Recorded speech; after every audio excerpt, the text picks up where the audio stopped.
बेटा आज हम लोग फिजिक्स में क्लास 12 फिजिक्स चैप्टर एटम्स के हम लोग ज़्यादा से ज़्यादा प्रैक्टिस क्वेश्चंस हम लोग सॉल्व करेंगे, जो बहुत ही ज़्यादा मोस्ट इंपॉर्टेंट क्वेश्चंस हैं हमारे फिजिक्स में, जो कि हमारे बोर्ड एग्जाम में आ सकते हैं, जो कि हमारे कॉम्पिटिटिव एग्जाम्स में आ सकते हैं। तो सारे जितने बेस्ट क्वेश्चंस हैं एमसीक्यूज फॉर्म में, वेरी शॉर्ट लॉन्ग, तो जितने भी इसके मोस्ट इंपॉर्टेंट क्वेश्चंस बनते हैं एटम से, आज बेटा हम लोग उसकी प्रैक्टिस करेंगे। ठीक है, अब यहाँ पर देखिए ध्यान से, हेडिंग देखिए यहाँ पर लिखी हुई है most important questions for practice. ठीक है, फिजिक्स चैप्टर एटम्स। अब देखिए यहाँ पर पहला क्वेश्चन क्या है। पहला यहाँ पर क्वेश्चन है बेटा, the energy in ground state of hydrogen atom is -13.6 electron volt. आपसे बोला गया है ग्राउंड स्टेट की बात कर रहा है, ग्राउंड स्टेट में एनर्जी आपको दे रखी है हाइड्रोजन एटम की -13.6 इलेक्ट्रॉन वोल्ट है। What will be the energy in n is equal to 3 energy level. तो n is equal to 3 energy level पर उसकी एनर्जी क्या होगी, थर्ड ऑर्बिट में उसकी एनर्जी क्या होगी, ये आपको यहाँ पर एक्सप्लेन करना है। एक फॉर्मूला होता है यहाँ पर देखिए En का, En का मतलब क्या होता है, energy in the nth orbit. nth orbit में एटम, nth ऑर्बिट एटम में आपको बताना है कि इलेक्ट्रॉन की एनर्जी कितनी होगी, उसका फॉर्मूला होता है En is equal to -13.6 upon n square electron volt. ठीक है, ये फॉर्मूला होता है। आपको यहाँ पर दे रखा है n की वैल्यू 3। आपसे बेटा यहाँ पर बोला गया है कि n equal to 3 energy level पर एनर्जी फाइंड करनी है, तो हमें सिंपली यहाँ पर n की वैल्यू 3 पुट कर देना है। यहाँ पर आ जाएगा 13.6 upon 3 square electron volt, 13.6 upon यहाँ पर आ जाएगा 9 इलेक्ट्रॉन वोल्ट, डिवाइड कर देंगे तो आ जाएगा -1.51 इलेक्ट्रॉन वोल्ट, यानी कि हमारा ये आंसर राइट है। ठीक है, तो देखिए यहाँ पर आपका पहला क्वेश्चन क्लियर हो गया। सारे फॉर्मूले जितने भी यूजेबल फॉर्मूले हैं उसको बेटा आपको नोटिस करना है। ठीक है, आइए बेटा हम करते हैं इसके बाद दूसरे क्वेश्चन की प्रैक्टिस।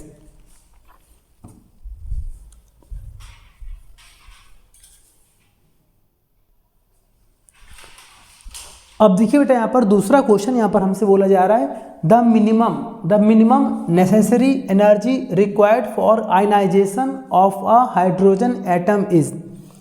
आपसे बेटा यहाँ पर कहा जा रहा है कि हाइड्रोजन एटम को, आपको बोला गया हाइड्रोजन एटम को आयनाइज करने के लिए मिनिमम कितनी एनर्जी की आवश्यकता होती है, कितनी एनर्जी की यहाँ पर रिक्वायरमेंट होती है। ठीक है, सबसे पहले आप समझिए यहाँ पर बेटा कि आयनाइजेशन एनर्जी क्या होती है। मतलब देखिए हमारे पास कोई भी अगर एटम है तो किसी भी एटम को आयन में, चाहे वो कैट आयन हो चाहे वो एन आयन हो, मतलब चाहे वो पॉजिटिव आयन हो चाहे वो नेगेटिव आयन हो, किसी भी एटम को आयन में कन्वर्ट करने के लिए जितनी भी आपको एनर्जी की रिक्वायरमेंट होती है बेटा, उस एनर्जी को बोलते हैं क्या, आयनाइजेशन एनर्जी पहला। ठीक है, आपसे बोला गया कि हाइड्रोजन एटम को आयनाइज करने के लिए कितनी कम से कम एनर्जी की जरूरत होती है।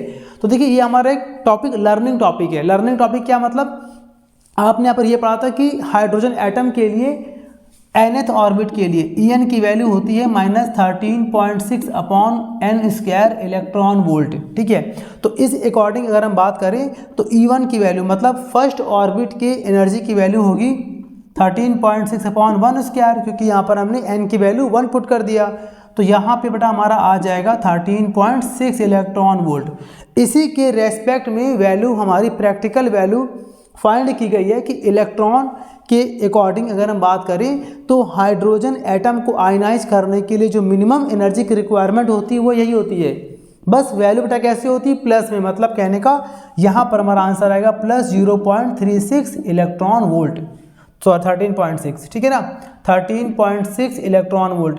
तो यहाँ पे बेटा आपको बस ये ध्यान रखना है कि आयनाइज करने के लिए जो एनर्जी की रिक्वायरमेंट होती है उसे बेटा हम लोग यहाँ पर बोलते हैं क्या, आयनाइजेशन एनर्जी बोलते हैं। ठीक है ना, तो इसका आंसर यहाँ पर हमारा होगा पार्ट ए। ठीक है, इसे जल्दी से बेटा कॉपी कर लीजिए।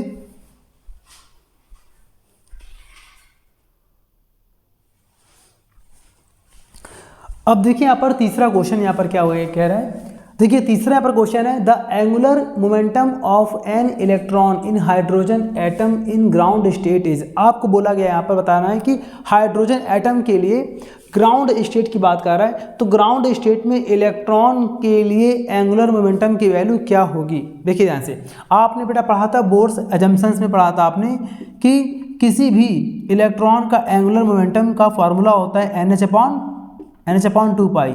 ये बेटा आप लोगों ने पढ़ा था, ये आपने पढ़ा था बोर्स अजम्पशंस में, ठीक है ना। बोर ने ऐसा करके आपको एज्यूम करके हम लोग को एक्सप्लेन किया था, ठीक है ना।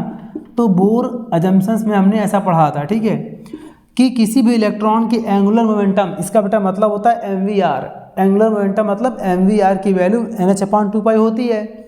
अब इसमें आपको कहा गया है ग्राउंड स्टेट की बात कर रहा है। बेटा ग्राउंड स्टेट का मतलब क्या होता है, देखिए यहाँ पर फॉर ग्राउंड स्टेट। तो ग्राउंड स्टेट की अगर हम बात करें तो ग्राउंड स्टेट के लिए जो n होता है वो होता है 1। तो अगर n की वैल्यू को पुट कर दे इस फॉर्मूले में, तुम्हारा आ जाएगा MVR, जिसको हम लोग एंगुलर मोमेंटम के नाम से भी जानते हैं। तो यहाँ पर n की वैल्यू 1 पुट कर देंगे तो आ जाएगा 1 इंटू H अपॉन 2 पाई। तो यहाँ पे आ जाएगा बेटा H अपॉन 2 पाई। ये बेटा हमारे यहाँ पे आंसर आ गया है H अपॉन 2 पाई, ठीक है। कॉपी करिए बेटा इसे जल्दी से।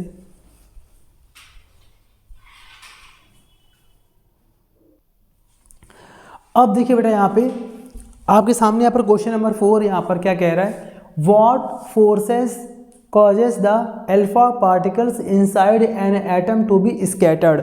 मतलब कौन सा फोर्स ऐसा काम करता है जिससे कि एटम के पास अल्फा पार्टिकल्स आकर स्कैटर होते हैं। स्कैटर का मतलब फैल जाते हैं एक्यूट एंगल पर, फैल जाते हैं एब्स्ट्यूस एंगल पर। ये आपका है टॉपिक बेटा रदरफोर्ड अल्फा स्कैटरिंग एक्सपेरिमेंट से ये क्वेश्चन उठाया गया है, ठीक है। ये क्वेश्चन आपका रदरफोर्ड अल्फा स्कैटरिंग एक्सपेरिमेंट से उठाया गया क्वेश्चन है। तो आपको बताना है यहाँ पर बेटा क्या है कि अल्फा पार्टिकल एटम के अंदर आता है तो स्कैटर होता है जो, तो किस फोर्स के अकॉर्डिंग स्कैटर होता है।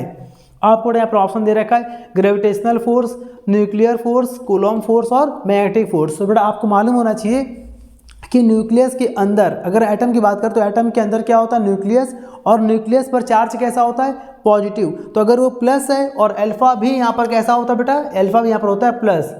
तो अगर ये प्लस प्लस है तो प्लस और प्लस क्या होता है रिपल्सन होता है, इसलिए अल्फा पार्टिकल न्यूक्लियस के पास आके स्कैटर होता है, फैल जाता है, ठीक है ना।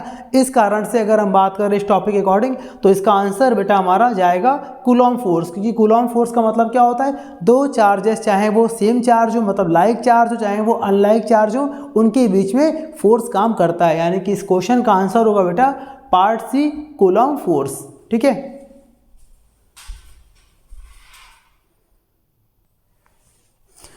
अब देखिए यहाँ पर क्वेश्चन नंबर 5 यहाँ पर क्या कह रहा है, angular momentum of electron in the second orbit. मतलब सेकेंड ऑर्बिट में एंगुलर मोमेंटम की वैल्यू क्या होगी हाइड्रोजन एटम के लिए, आपको यहाँ पे ऑप्शन दे रखा है। तो सबसे पहली बात कि एंगुलर मोमेंटम, इस चैप्टर में हमने एंगुलर मोमेंटम का फॉर्मूला क्या पढ़ा है, तो बोर पोस्टुलेट्स में पढ़ा था हम लोगों ने MVR यानी कि angular momentum is equal to होता है बेटा NH अपॉन 2 पाई। तो बेटा यहाँ पे हम अप्लाई कर देंगे पहले फॉर्मूला, यहाँ पर क्या MVR इज इक्वल टू होता है NH अपॉन 2 पाई। बेटा हमने यहाँ पर लगा दिया फॉर्मूला, ये पूरा हमें फाइंड करना है। तो इसको तो बेटा कुछ नहीं करेंगे, इसको ऐसे कर देंगे क्या MVR इज इक्वल टू, बेटा यहाँ पर हमसे क्या बोला गया सेकेंड ऑर्बिट। इसका मतलब क्या होगा, इसका मतलब होगा कि आपको यहाँ पर n की वैल्यू कितनी पुट करनी है, आपको यहाँ पर n की वैल्यू 2 पुट करनी है, क्योंकि यहाँ पर बोला गया है सेकेंड ऑर्बिट बोला गया है। तो यहाँ पर अगर n की वैल्यू 2 पुट करेंगे तो हमारे यहाँ पर क्या आ जाएगा, ध्यान दीजिएगा। इसमें अगर हम n की वैल्यू 2 पुट करते हैं तो यहाँ क्या आएगा 2 इंटू H का मतलब 6.6 10 की पावर -34 जूल इंटू सेकेंड या जूल डैश सेकेंड, डैश का मतलब मल्टीप्लाई, ठीक है। तो यहाँ पर H यहाँ पर क्या है प्लैंक्स कांस्टेंट है, इसकी वैल्यू पुट कर दिया हमने, अपॉन बेटा यहाँ पर लिखा है 2 इंटू और पाई की वैल्यू होती है 3.14। तो 6.6 का 2 में करेंगे इंटू तो आ जाएगा 19.8 अपॉन, और 3.14 का 2 में करेंगे तो आ जाएगा 6.28 और 10 की पावर -34 जूल इंटू सेकेंड। और बेटा यहाँ पर डिवाइड करेंगे तो अप्रॉक्सीमेट आपका आ जाएगा 2.1 क्रॉस 10 की पावर -34 जूल इंटू सेकेंड या जूल डैश सेकेंड। तो ये हमारा आंसर आ चुका। आइए यहाँ पर देखते हैं हम लोग ABCD में। देखिए सी और डी में 2.1 तो दोनों में आ रहा है, बस सी में -34 है और डी में -31 है, और हमारा जो आंसर बेटा आ रहा है वो आ रहा है -34, यानी कि हम जाएंगे पार्ट सी के साथ, और यहाँ पर इस क्वेश्चन का आंसर पार्ट सी होगा। बेटा कॉपी करिए इसे।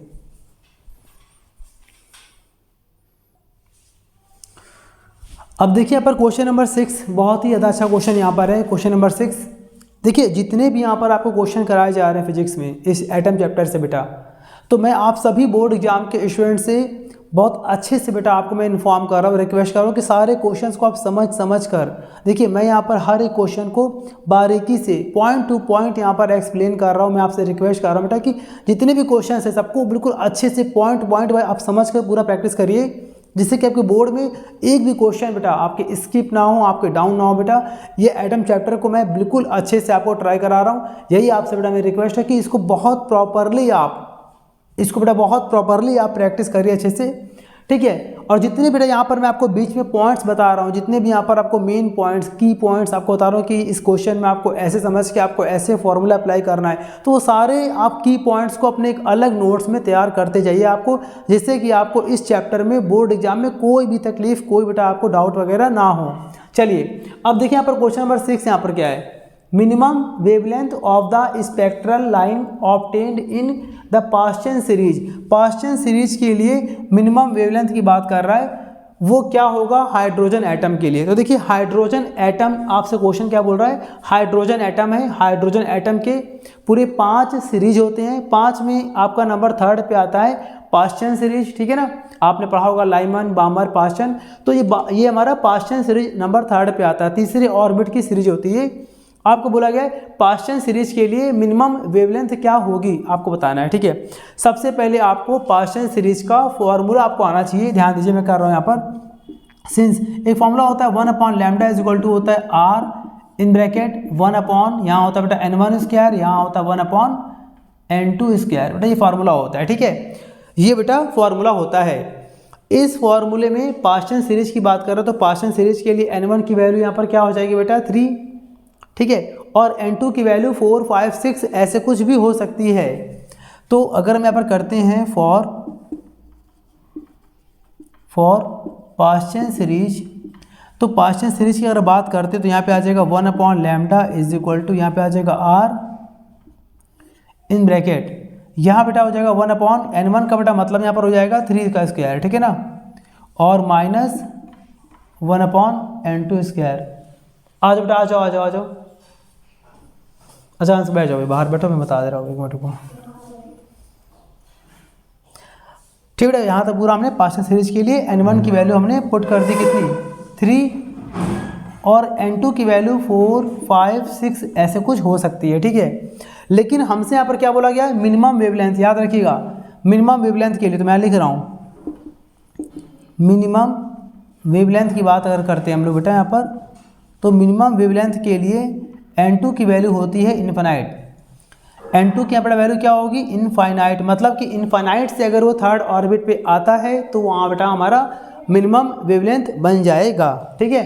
तो इसका बेटा मतलब कि हम लोग बेटा यहाँ पर n2 की वैल्यू इनफाइनाइट पुट कर देंगे, तो यहाँ आ जाएगा 1/λ equal to r in bracket students, but यहाँ पे आ जाएगा 1/λ इक्वल टू r, यहाँ आ जाएगा 1/3 का स्क्वायर 9 माइनस 1/n2 का मतलब इन्फिनाइट स्क्वायर।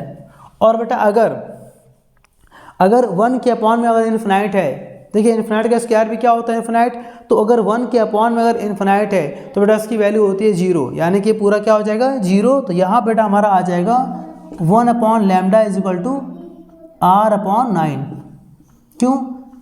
क्योंकि बेटा ये पूरा हमारा क्या हो गया 0, तो यहाँ बचा r 1/9 यानी कि r/9, और इसी को बेटा हम लोग बोल सकते हैं कैसे, उल्टा कर देंगे, यहाँ पर दोनों साइड को उल्टा कर देंगे तो 1/λ का उल्टा लैम्डा और r/9 का उल्टा 9/r। ये बेटा पूरा हमारा आंसर आ गया, ठीक है ना। देखिए तो यहाँ पर ऑप्शन देखिए ध्यान से, तो 9/r हमें दिख रहा है नंबर ए हमारा आंसर राइट है। और इस क्वेश्चन में आपको कंफ्यूज करने के लिए बेटा हर एक यहाँ पर ट्रिक लगाई गई है। देखिए 9r भी लिखा है, r/3 भी लिखा है और r/9 भी लिखा है। मतलब कि आपने यहाँ पर सॉल्व किया, आपको लगा r/9 आपका आंसर है, तो r/9 आपका आंसर नहीं है, क्योंकि यहाँ पर हमें लैम्डा की वैल्यू फाइंड करनी है, ना कि 1/λ की वैल्यू फाइंड करनी है। तो 1/λ की वैल्यू r/9 है, बट हमें अगर लैम्डा फाइंड करना होगा तो हमें बोथ साइड को उल्टा करना पड़ेगा। तो 1/λ का उल्टा लैम्डा हो गया और r/9 का उल्टा 9/r हो गया। ये हमारा राइट आंसर है, पार्ट ए। ठीक है,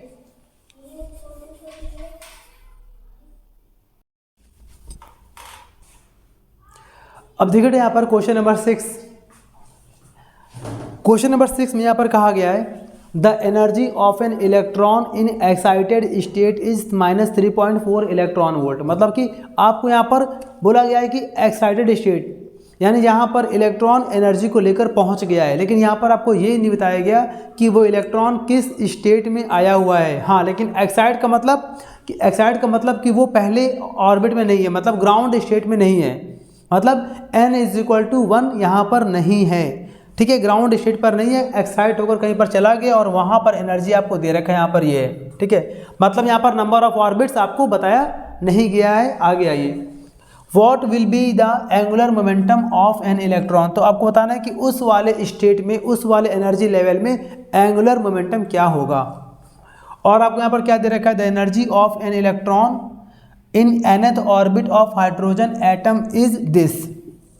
आपको यहाँ पर एनर्जी दे रखा है En का, nth ऑर्बिट की एनर्जी आपको दे रखी है। मतलब कहने का कि आपको यहाँ पर En की वैल्यू दे रखी है -13.6/n² इलेक्ट्रॉन वोल्ट।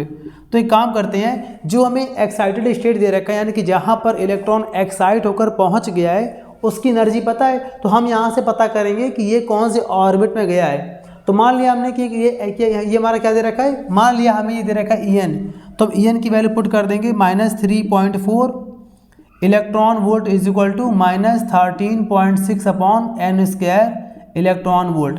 मतलब En मतलब एनर्जी हमें दे रखा है एक्साइटेड स्टेट का, तो हमने एनर्जी को पुट कर दिया। यहाँ से मालूम चल जाएगा हमें कि कौन से ऑर्बिट में इलेक्ट्रॉन पहुँच गया है। ये फार्मूला नंबर ऑफ ऑर्बिट्स निकालने के लिए इस्तेमाल हम लोग करते हैं। तो यहाँ पर हम n² और -3.4 इन दोनों को हम इंटरचेंज कर देंगे।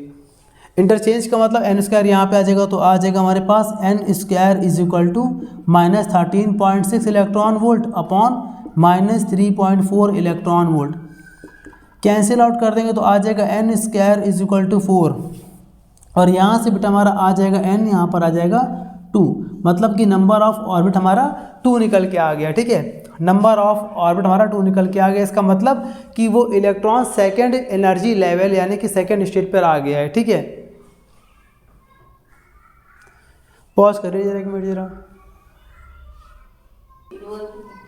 अब बेटा यहाँ पर देखिए ध्यान से, अब इसके बाद से हमें यहाँ पर मालूम चल गया कि वो इलेक्ट्रॉन सेकेंड ऑर्बिट में है। अब बेटा उसके बाद से बेटा हम लोग फाइंड करेंगे यहाँ पर उस ऑर्बिट में एंगुलर मोमेंटम की वैल्यू क्या है। तो देखिए ऐसे करेंगे, therefore angular momentum in this orbit is given by. तो देखिए एंगुलर मोमेंटम का फॉर्मूला होता है mvr, ये इसका सिंबल होता है, या फिर आप इसको बोल सकते हैं और इसको मैंने मान लिया l यहाँ पर सिंबल है किसका, एंगुलर मोमेंटम का। तो ये जो होता है इसकी वैल्यू जो होती है वो होती है फॉर्मूला यहाँ पे nh/2π। तो n की बेटा वैल्यू कितनी है, 2 है, n की वैल्यू 2 है, h की बेटा वैल्यू है 6.6 10⁻34 अपॉन और 2 और इंटू पाई की वैल्यू है 3.14। ओवरऑल बेटा सॉल्व कर लेंगे तो हमारा आंसर आ जाएगा 2.1 क्रॉस 10⁻34। ये हमारा आ जाएगा एंगुलर मोमेंटम की यहाँ पर वैल्यू। और अगर वैल्यू आ गई तो यूनिट आप निकाल सकते हैं। देखिए m का मतलब यहाँ पर क्या होता है बेटा, kg, v मतलब वेलोसिटी का क्या होता है, मीटर पर सेकेंड, और r यहाँ पर क्या है, मीटर, यहाँ पर क्या आएगा, मीटर स्क्वायर। तो ये पूरा हमारा यूनिट के साथ बेटा हमारा आंसर यहाँ पे आ गया। ठीक है, अब देखते हैं अगला क्वेश्चन। अब बेटा यहाँ पर देखिए question number 7, sorry question number यहाँ पर 8 देखते हैं हम लोग। यहाँ पर बोला गया है the radius of first Bohr orbit, मतलब पहले ऑर्बिट के लिए बोला गया। देखिए बोर का मतलब यहाँ पर in the sense hydrogen atom की यहाँ पर बात की जा रही है, ठीक है। The radius of first Bohr orbit of hydrogen is this, यानी कि यहाँ पर बेटा हमें दे रखा है कि हाइड्रोजन के पहले ऑर्बिट की रेडियस दे रखी है 0.5 दे रखी है। इसका बेटा मतलब यहाँ पर क्या, ध्यान दीजिएगा, इसका मतलब कि आपको यहाँ पर दे रखा है R1 की वैल्यू कितनी, 0.5 एंगस्ट्रॉम, ठीक है। Calculate the radius of third Bohr orbit, तो इसके तीसरे ऑर्बिट की रेडियस आपको फाइंड करना है, ठीक है ना। अच्छा R1 की बात करेंगे तो यहाँ पर n की वैल्यू कितनी है, 1 है, n की वैल्यू कितनी है, 1 है, ठीक है ना। और आपको बोला गया है कि R3 फाइंड करिए, R3 की वैल्यू क्या होगी, किसके लिए, थर्ड बोर ऑर्बिट, यानी कि यहाँ पर आपको n दे रखा है 3। एक बार आपको दे रखा है फर्स्ट ऑर्बिट और एक आपको दे रखा है थर्ड ऑर्बिट की रेडियस फाइंड करनी है। फर्स्ट ऑर्बिट के लिए क्वांटम नंबर 1 होगा, यानी कि नंबर ऑफ ऑर्बिट, और थर्ड बोर ऑर्बिट के लिए n2 की वैल्यू आपको लेनी है 3। तो हम एक काम करते हैं बेटा, यहाँ पर केस फर्स्ट है ना, ये केस फर्स्ट में हमने मान लिया 1, तो R1 दे रखा है और n1 दे रखा है। केस सेकेंड में हमने मान लिया यहाँ पर R3, यानी कि n की वैल्यू कितनी है, 3 है, हमें R3 फाइंड करना। देखिए एक फार्मूला होता है, जब आप लोगों ने expression of bore radius, bore के एटॉमिक मॉडल के बिहाफ पे जब आपने कंसल्ट किया था, जब आपने पूरा प्रैक्टिस किया था बोर्स रेडियस के बारे में, एक्सप्रेशन को डराइव किया था, तो आपका आंसर बेटा आया था R, चलिए ऐसे लिख दे रहा हूँ, R proportional to n square, ये आपने प्रूफ किया था, ठीक है ना। तो इसको हमने आपको डराइव में अपने लेक्चर में इसको मैंने दिखाया था कि इस फॉर्मूले को न्यूमेरिकल्स में इस्तेमाल कैसे करना है। सामने सामने है तो ऐसे कर देंगे क्या, R1 upon R2 is equal to N1 upon N2 का होल स्क्वायर। हमने आपको ऐसे करके लिखवाया था फॉर्मूले में कि कैसे इसको इस्तेमाल करना है, ठीक है। लेकिन यहाँ पर हमने 1 और 2 से आपको कराया था, लिखवाया था। इस न्यूमेरिकल में R1 और R3 आ रहा है तो कोई दिक्कत नहीं है। देखिए R1 में N1 है, R2 में N2 है, तो अगर R1 में N1 है तो अगर R में यहाँ पर 3 कर देंगे बेटा R3, तो यहाँ पर भी क्या हो जाएगा, N3, ठीक है ना। तो यहाँ पर बेटा मैंने मान लिया यहाँ पर N3 कर दिया, ठीक है, ऐसे करके कोई दिक्कत नहीं है। तो मैंने यहाँ पर कर दिया R3, तो यहाँ पर क्या हो गया, N3, ठीक है। सेम अब बेटा यहाँ पर हमें R1 की वैल्यू पता है कितनी है बेटा, 0.5 एंगस्ट्रॉम अपॉन R3 फाइंड करना है, ठीक है, इज इक्वल टू N1 की वैल्यू कितनी, 1 है, N3 की वैल्यू कितनी बेटा, 3 है, और यहाँ पे लगा देंगे स्क्वायर, ठीक है। मैं यहाँ पे सॉल्व कर दे रहा हूँ बेटा, यहाँ पर इसके बाद से यहाँ पर आ जाएगा 0.5 एंगस्ट्रॉम अपॉन, यहाँ आ जाएगा R3 इज इक्वल टू, देखिए स्क्वायर दोनों में आएगा तो 1 का स्क्वायर 1 अपॉन 3 का स्क्वायर 9, क्रॉस मल्टीप्लाई कर लेंगे तो आ जाएगा R3 is equal to 0.5 angstrom into 9, और यहाँ से बेटा हमारा आ जाएगा R3 is equal to 4.5 angstrom, ठीक है ना। और एंगस्ट्रॉम का बेटा मतलब क्या होता है, 10 की पावर माइनस 10 मीटर। तो ये बेटा क्वेश्चन जल्दी से आप कॉपी कर लीजिए। अब देखते हैं अगला क्वेश्चन। अब बेटा यहाँ पर देखिए क्वेश्चन नंबर 9। क्वेश्चन नंबर 9 में हमसे कहा जा रहा है कि radius of fundamental orbit of hydrogen atom is A0। देखिए फंडामेंटल का मतलब पहला एनर्जी लेवल, ठीक है, ग्राउंड स्टेट। तो यहाँ पर आपसे बोला गया कि पहले ऑर्बिट के लिए जो रेडियस है पहले ऑर्बिट की वो दे रखी है A0, यानी कि आपको यहाँ पर सॉल्यूशन में आपको यहाँ पर दे रखा है R1 की वैल्यू, आपको R1 की वैल्यू यहाँ पर दे रखी है कितनी, A0 दे रखी है, ठीक है।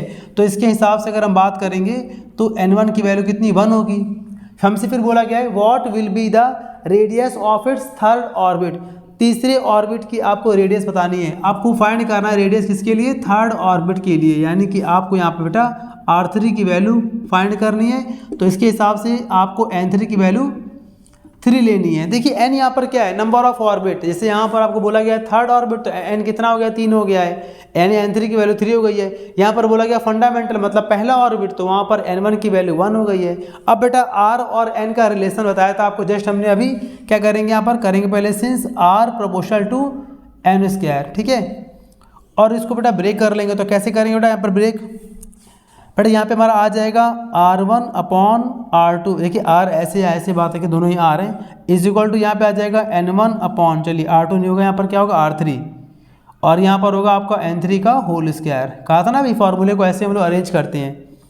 तो R1 की वैल्यू बेटा दे रखी है A0, R3 फाइंड करना है इज इक्वल टू N1 की वैल्यू 1 है, N3 की वैल्यू 3 है का होल स्क्वायर।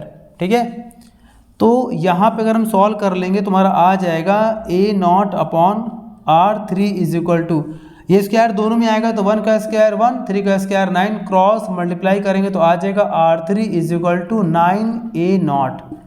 ये बेटा पूरा हमारा आंसर आ गया है। ठीक है ना, इसे जल्दी कॉपी कर लीजिए फटाक से।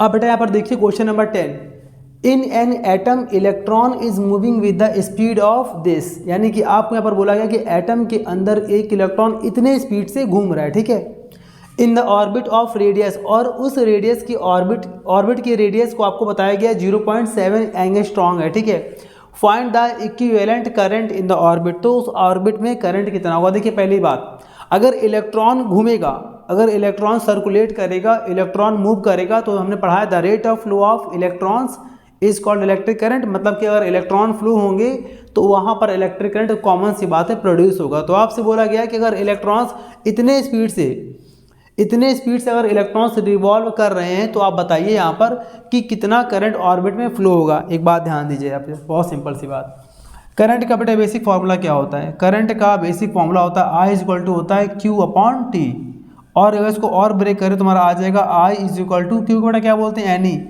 NE upon T। ध्यान दीजिए पहले हमारी बात, बेटा NE अपॉन T हमको यहाँ पर मालूम हो गया। ठीक है, अब अगर बेटा ध्यान दीजिएगा, अगर हम यहाँ पर बोलें आपसे कि N यहाँ पर क्या है, तो बेटा N यहाँ पर क्या नंबर ऑफ इलेक्ट्रॉन्स, तो आपको पहले यहाँ पर ये मालूम करना पड़ेगा कि ऑर्बिट में एक राउंड में, देखिए electron is moving the speed of दे रखा है in the orbit of radius. ठीक है ना, equivalent current in the orbit, मतलब कि आपको बोला गया कि इसमें ऑर्बिट में कि एक ऑर्बिट में, एक राउंड में, एक सेकेंड में जो नंबर ऑफ राउंड्स लेगा इलेक्ट्रॉन्स, वो यहाँ पर बताना है हमें कि N यहाँ पर क्या है, नंबर ऑफ इलेक्ट्रॉन्स। पहले समझिए N यहाँ पर क्या बेटा नंबर ऑफ इलेक्ट्रॉन्स है, तो हम यहाँ पर यानी कि यहाँ पर हमें N ये मालूम करना पड़ेगा कि एक सेकेंड में कितने नंबर ऑफ राउंड्स कवर हो रहे हैं, यानी कि आपको यहाँ पर फ्रीक्वेंसी निकालनी है। तो यहाँ पर देखिए, यहाँ पर मैं लिख दे रहा हूँ पहले हियर, यहाँ पर N बेटा क्या है, N आमतौर पे क्या होता है, नंबर ऑफ इलेक्ट्रॉन्स होते हैं पहली बात। लेकिन इस क्वेश्चन में क्या है, ऑर्बिट के हिसाब से यहाँ पर क्या है, यहाँ पर है फ्रीक्वेंसी, तो ऐसे कर देंगे देयरफॉर हम लोग इसको N को यहाँ पर क्या बोलेंगे, N को यहाँ पर बोलेंगे हम लोग number of rounds in 1 second, एक सेकेंड में कितने नंबर ऑफ राउंड्स होते हैं। तो इसका बेटा मतलब कि हम लोग इसको बेटा फ्रीक्वेंसी कह सकते हैं, इसको बेटा हम लोग फ्रीक्वेंसी भी कह सकते हैं। क्यों, फ्रीक्वेंसी क्या होती है, the number of vibrations, the number of revolutions, the number of rounds in 1 second. एक सेकेंड में कोई भी चार्ज पार्टिकल, कोई भी इलेक्ट्रॉन जितने भी राउंड्स को कवर कर लेगा उसको बेटा हम कहते हैं फ्रीक्वेंसी। यानी कि यहाँ पर N क्या है बेटा, फ्रीक्वेंसी है। बस यही इस क्वेश्चन में मेन था कि यहाँ पर N क्या है बेटा, फ्रीक्वेंसी है। ठीक है, तो फ्रीक्वेंसी कैसे फाइंड करते हैं, सबसे पहले देखिए ध्यान दीजिए, हम बेटा निकालेंगे क्या, टाइम पीरियड निकालेंगे। पहले यहाँ निकाला हमने टाइम पीरियड, तो बेटा इसका फॉर्मूला क्या होता है, टाइम पीरियड का बेटा फॉर्मूला होता है T is equal to, time equal to क्या होता है आमतौर पे, क्या होता है बेटा, डिस्टेंस अपॉन वेलोसिटी।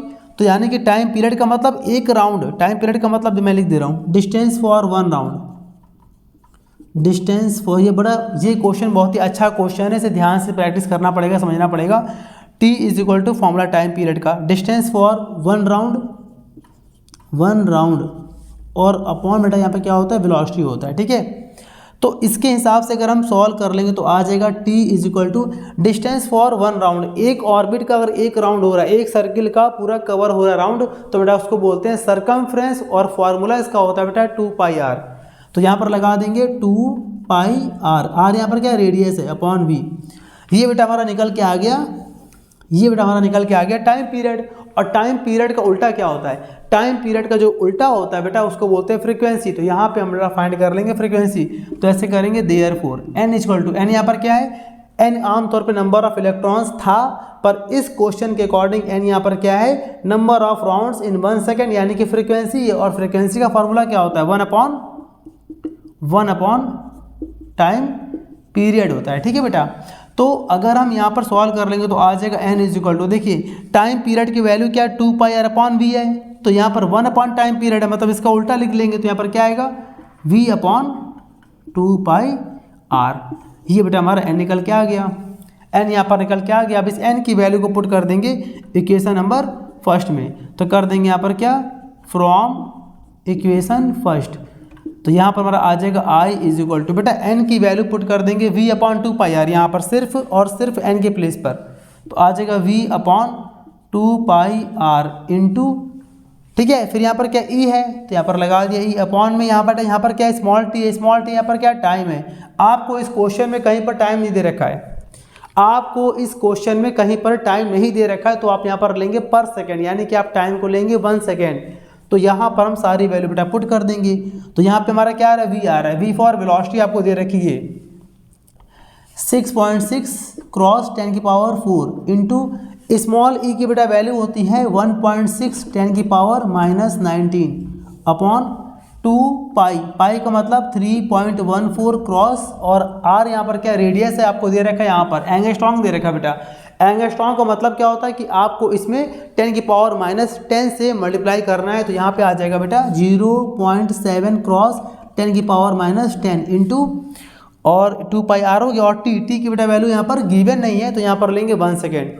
ओवरऑल बेटा पूरा इसको आप लोग अच्छे से पावर्स को और नंबर्स को एक तरफ करके बेटा सॉल्व कर लीजिएगा, तो आपका आंसर आ जाएगा 0.024 क्रॉस 10 की पावर -3 एम्पियर।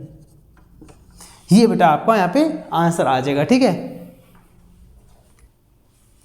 अब बेटा यहाँ पर देखिए क्वेश्चन नंबर 11, क्वेश्चन नंबर यहाँ पर देखिए 11, यहाँ पर क्या है, A hydrogen atom emits ultraviolet radiation of wavelength 1025 angstrom. पहले आप इस लाइन का पहले मतलब समझिए, एक हाइड्रोजन एटम इतना रेडिएशन, इस वेवलेंथ का रेडिएशन बाहर निकाल रहा है।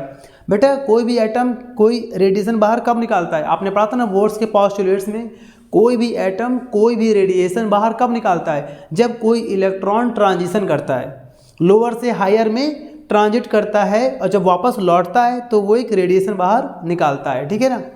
तो आपको यहाँ पर बोला गया है what are the quantum numbers, यानी कि आपको एन फाइंड करना है। इसका बेटा मतलब सीधा होता है आपको एन फाइंड करना है, quantum numbers of energy states involved in the transition. तो इस ट्रांजिशन में कौन सा क्वांटम नंबर, कौन सा एनर्जी लेवल इन्वॉल्व है, यानी आपको एन की वैल्यू फाइंड करनी है। सीधी बात है कि ये स्पेक्ट्रम का क्वेश्चन है, लाइन स्पेक्ट्रम, यानी कि आप इसे कह सकते हैं एनर्जी लेवल का क्वेश्चन है ये। तो इसके लिए सिंपल से एक ही फॉर्मूला होता है, क्या होता है बेटा, 1 upon lambda is equal to होता है आर, यानी कि रेडबर्ग कांस्टेंट, और इन ब्रैकेट 1 अपॉन यहाँ होता है n1 square minus 1 upon n2 square बेटा, ठीक है। तो यहाँ पर हमें बोला गया है बेटा, हमें यहाँ पर बोला गया है कि क्वांटम नंबर्स का एनर्जी स्टेट कौन सा इसमें इन्वॉल्व है, ये हमें फाइंड करना है, ठीक है बेटा। जरा एक बात बताइए आप, जरा ये बेटा बात बताइए यहाँ पर जरा, यहाँ पर n1 क्या होता है, लोअर एनर्जी लेवल, n1 बेटा यहाँ पर क्या होता है, लोअर एनर्जी लेवल, और n2 क्या होता है, हायर एनर्जी लेवल। n1 की वैल्यू फिक्स होती है और n2 की वैल्यू फाइंड करनी होती है, वही आपको निकालना है।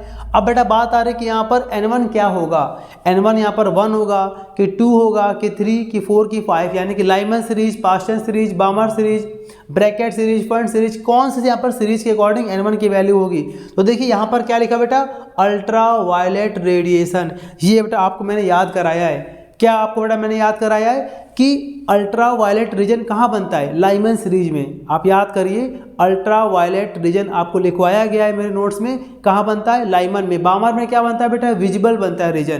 पास्टन में क्या बनता है बेटा, इंफ्रारेड बनता है। तो मतलब कहने का कि यहाँ पर अल्ट्रा वायलेट का मतलब है कि आपको यहाँ पर लाइमन सीरीज की बात कर रहा है, और इस अकॉर्डिंग बेटा यहाँ पर मैं लिख दे रहा हूँ, यहाँ पर लिख देंगे फॉर लाइमन सीरीज, यहाँ पर बेटा आपको n1 की वैल्यू 1 लेनी है और n2 आपको फाइंड करना है। ट्रांजिशन का मतलब क्या होता है, आपको बेटा यहाँ पर n2 फाइंड करना है। तो यहाँ पर सारी वैल्यू को पुट कर दीजिए, तो 1 अपॉन बेटा यहाँ पर क्या लिखा है, लैम्डा। लैम्डा आपको दे रखा है एंगस्ट्रॉन्ग में, तो एंगस्ट्रॉन्ग का मतलब होता है कि इसमें आपको 10 की पावर -10 से मल्टीप्लाई करना है। तो यहाँ पर हमारा आ जाएगा 1025 क्रॉस 10 की power -10 is equal to R. बेटा यहाँ पर क्या है, रेडबर्ग कांस्टेंट, इसकी वैल्यू होती है 1.097 क्रॉस 10 की पावर 7 इन ब्रैकेट 1 अपॉन बेटा यहाँ पर क्या लिखा है, n1 स्क्वायर, n1 का मतलब 1, तो 1 का स्क्वायर माइनस 1 अपॉन यहाँ पर क्या लिखा बेटा, n2 का स्क्वायर, और ये हमें फाइंड करना है। तो बेटा यहाँ पर करेंगे क्या, ये पूरा बेटा मल्टीप्लाई में पूरा ट्रांसपोज करेंगे तो आ जाएगा डिवाइड में, तो यहाँ पे आ जाएगा 1/1025 क्रॉस 10 की पावर -10 क्रॉस ये पूरा आ जाएगा नीचे 1.097 क्रॉस 10 की पावर 7 इज इक्वल टू, और बेटा यहाँ पर बचेगा हमारे पास 1/1 का स्क्वायर 1 माइनस 1/n2 स्क्वायर। बेटा इस पूरे को मैं सॉल्व नहीं कर रहा हूँ, आप बेटा प्रॉपरली यहाँ पर सॉल्व करके n2 की वैल्यू फाइंड करेंगे, और बेटा यहाँ पर n2 की वैल्यू आपकी आएगी 3 अप्रॉक्सीमेट। ये सॉल्व करने पर पूरा सॉल्व करिएगा तो यहाँ पर बेटा आपका n2 आ जाएगा अप्रॉक्सीमेट 3, यानी कि ये जो ट्रांजिशन हुआ है क्वांटम नंबर में, क्वांटम नंबर यहाँ पर क्या होगा 3, यानी कि इसमें लाइमन सीरीज में थर्ड एनर्जी लेवल से इलेक्ट्रॉन वापस पहले वाले सीरीज में आया है और तब उसने इस वेवलेंथ का रेडिएशन बाहर निकाला है, ठीक है ना। तो यहाँ पर बेटा एन की कितनी आ गई वैल्यू 3, जल्दी कॉपी कर लीजिए। अब बेटा यहाँ पर देखिए क्वेश्चन नंबर 12, ये बेटा बहुत ही अच्छा क्वेश्चन है, ठीक है। ये लॉन्ग क्वेश्चन में आता है आपके बोर्ड एग्जाम में, ये आपके आईसीएसई, यूपी और सीबीएसई बेटा तीनों बोर्ड के लिए बहुत ही अच्छा क्वेश्चन है, ठीक है। इस क्वेश्चन को बहुत ही ध्यान से बेटा हम लोग स्टेप बाय स्टेप समझेंगे।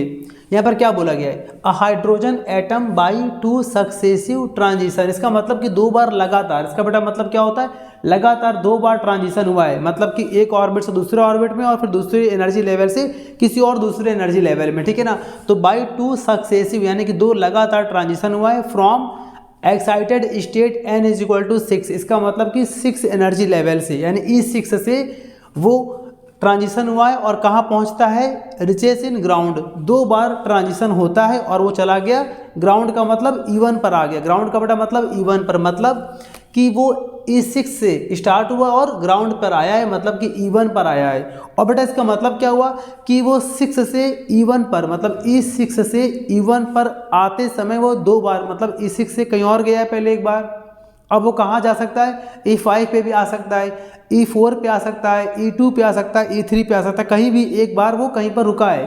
तो E6 से E1 पर, बेटा ग्राउंड का मतलब यहाँ पर क्या होता है बेटा E1, तो E6 से वो E1 पर जब आया है तो वो 2 बार, मतलब 2 बार ट्रांजिशन हुआ है, E6 से पहले किसी और एनर्जी लेवल में और उससे वापस E1 पर आया है, ये बेटा इसका मतलब है।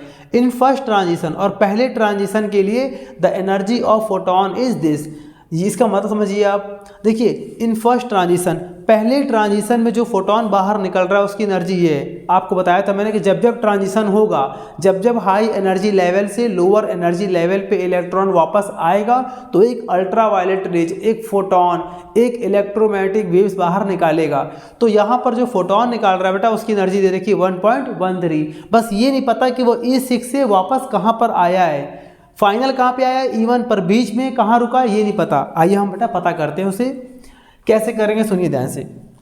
सिंस पहले करेंगे फॉर फर्स्ट ट्रांजिशन, पहले ट्रांजिशन की बात करते हैं। तो पहले ट्रांजिशन की अगर बेटा बात करते हैं हम लोग यहाँ पर, तो हमने ये पढ़ा है क्या, delta E is equal to होता है E2 माइनस E1 बता रहे हैं आपको, या इसको हम लिख देते हैं बेटा EF माइनस EI। इसका बेटा मतलब समझिए, मैंने आपको पढ़ाया हुआ है, डेल्टा E यहाँ पर क्या है बेटा, फोटोन की एनर्जी, जो फोटोन बाहर निकलता है। देखिए जब भी किसी एटम को बाहर से एनर्जी मिलती है तो उसका वो एक इलेक्ट्रॉन एनर्जी को एब्जॉर्ब करके एक्साइट होकर चला जाता है हाई एनर्जी लेवल पे, वहाँ पर वो 10 की पावर -8 सेकंड तक स्टे करता है, वापस वो लौटता है अपने इनिशियल एनर्जी लेवल पे। वापस लौटते समय वो दोनों एनर्जी लेवल के डिफरेंस के बराबर का एक फोटोन बाहर निकालता है। ये बेटा आपने बोर्स के अजम्पशंस में पढ़ा था। तो वैसे यहाँ पर डेल्टा E बेटा यहाँ पर क्या है, फोटोन की एनर्जी, EF क्या है, हायर एनर्जी लेवल की वैल्यू, EI यहाँ पर क्या बेटा, इनिशियल एनर्जी लेवल या फिर लोअर एनर्जी लेवल, F का मतलब फाइनल, I का मतलब इनिशियल। पहले ट्रांजिशन की बात करते हैं तो पहला ट्रांजिशन कहाँ से हो रहा है स्टार्ट, 6 से कहाँ पर हो रहा है बेटा ये नहीं पता, तो हमने बेटा यहाँ पर मान लिया कि वो 6 से कहाँ पे आ रहा है, N पे आ रहा है। EN का मतलब 6 से नीचे कोई एक, 6 से नीचे कोई भी एक हम यहाँ पर ले सकते हैं कि वो 6 से कहाँ पर आया है, मान लिया वो EN है। EN का मतलब 5 4 3 2 1 नहीं, क्योंकि 1 पर आने में वो 2 बार उसका ट्रांजिशन हुआ है, मतलब 6 से कहीं एक पर आया, कहीं भी एक पर, किसी भी एक जगह आया है, रुका है और उसके बाद वो ग्राउंड पर यानी E1 पर आया है, डायरेक्ट वो E6 से E1 पर नहीं आया है। तो ये पता करेंगे En क्या है, यहाँ पर कहाँ पे रुका है वो। तो यहाँ पर बेटा क्या करेंगे हम लोग, डेल्टा E छोड़ देंगे ऐसे। बेटा यहाँ पर हम निकाल लेंगे पहले E6। देखिए E6 का फॉर्मूला क्या होता है, E6 का देखिए En का फॉर्मूला क्या होता है बेटा, En का फॉर्मूला होता है -13.6 upon n square electron volt. तो बेटा अगर यहाँ पर 6 करेंगे तो यहाँ पर बेटा यहाँ पर क्या आएगा बेटा, यहाँ पर भी आ जाएगा 6 का स्क्वायर बाबू, ठीक है। यहाँ पर ना अगर हम यहाँ पर करेंगे 6 तो बेटा वहाँ पर भी क्या आ जाएगा 6 का स्क्वायर। तो ये पूरा सॉल्व कर लेंगे तो आ जाएगा यहाँ पर -13.6 अपॉन 36 यानी कि इलेक्ट्रॉन वोल्ट, यानी कि -0.38 इलेक्ट्रॉन वोल्ट। ये बेटा पूरा हमारा निकल के आ जाएगा E6 की वैल्यू, बेटा यहाँ पे पुट कर देंगे हम लोग। और डेल्टा E यहाँ पर बेटा क्या है, डेल्टा E यहाँ पर है फोटोन की एनर्जी। तो फोटोन की एनर्जी यहाँ पर दे रखी है 1.13, यहाँ लगा देंगे 1.13 इज इक्वल टू E6 की बेटा वैल्यू दे रखी है -0.38 माइनस En। बेटा ये पूरा पार्ट हमारा En माइनस में है, यहाँ पर लाएंगे तो ये हो जाएगा प्लस में। तो यहाँ पे आएगा बेटा हमारे पास En इज इक्वल टू, और इसको वहाँ भेज देंगे तो ये भी प्लस में है ना, वहाँ जाके माइनस हो जाएगा तो आएगा -1.13, और ये ऑलरेडी माइनस में था तो -0.38। सॉल्व कर लेंगे तो आ जाएगा En इज इक्वल टू, ये दोनों माइनस माइनस में दोनों का ऐड कर लेंगे तो आ जाएगा -1.51 इलेक्ट्रॉन वोल्ट। ये बेटा पूरा हमारा En आ गया, ठीक है ना। ये बेटा पूरा हमारा En आ गया, यानी कि वो इस एनर्जी लेवल पे आया है जिस एनर्जी लेवल की वैल्यू है -1.51 इलेक्ट्रॉन वोल्ट। यानी कि वो E6 से E1 पर आने के बीच में उसने कहाँ स्टॉपेज लिया है, वो उसने उस एनर्जी लेवल पे स्टॉप लिया है पहले ट्रांजिशन में, 2 बार जंप किया है ऐसे और ऐसे। तो यहाँ पर था E6 से, वो यहाँ पर भी जहाँ पर भी जंप किया है, मान लिया हमने En है, मान लिया हमने En है, तो जहाँ पर भी जंप किया है उस एनर्जी लेवल की वैल्यू पता चल गई है हमें। और बाकी उसके बाद जब दूसरा ट्रांजिशन करेगा तो दूसरे वाले में डायरेक्ट वो E1 पर आ जाएगा। तो ये जहाँ पर उसने बीच में स्टॉपेज लिया है उस एनर्जी लेवल की वैल्यू हमें मालूम चल गई है। अब हम यहाँ से मालूम कर लेंगे n क्या है। कैसे कैसे बेटा, हमें En पता है ना, तो बेटा हम यहाँ लगा देंगे फार्मूला। सिंस En का फार्मूला क्या होता है बेटा, यहीं पे लगा दे रहे हैं। En का फार्मूला क्या होता है, En का फार्मूला होता है -13.6 अपॉन n स्क्वायर, ठीक है। और यहाँ पर लिखा बेटा हमारे पास -1.51 इलेक्ट्रॉन वोल्ट। अब यहाँ से हटा दिया है सॉल्व करने के लिए। n स्क्वायर और -1.51 इन दोनों को बेटा हम लोग करेंगे इंटरचेंज।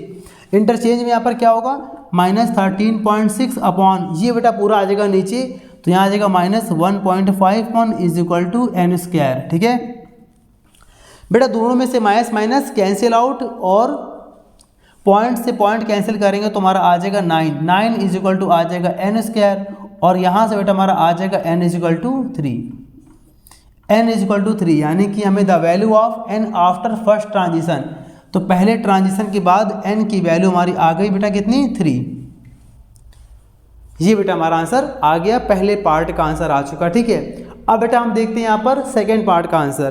पहले पार्ट का आंसर हमारा आ चुका है कि इसका मतलब क्या था कि वो 6 से कहाँ पे आया था, 3 पे आया था। 6 वाले ऑर्बिट से पहला ट्रांजिशन कहाँ पर हुआ था, 3 पर हुआ था, E3 पर। अब वापस कहाँ पे आएगा, ग्राउंड पर, यानी कि अब हमें पता है कि अब वो E3 से कहाँ आएगा, E1 पर आएगा, ठीक है। तो सेकेंड पार्ट में क्या हमें बेटा हेल्प मिलेगी, क्या हमें हिंट मिलेगा कि अब सेकेंड वाले पार्ट को करने के लिए हमें आइडिया लग गया है कि वो E6 से E3 पर आया था, अब वो E3 से वापस E1 पर जाएगा, ठीक है। चलिए बेटा हम लोग देखते हैं, इसे जल्दी से कॉपी कर लीजिए आप।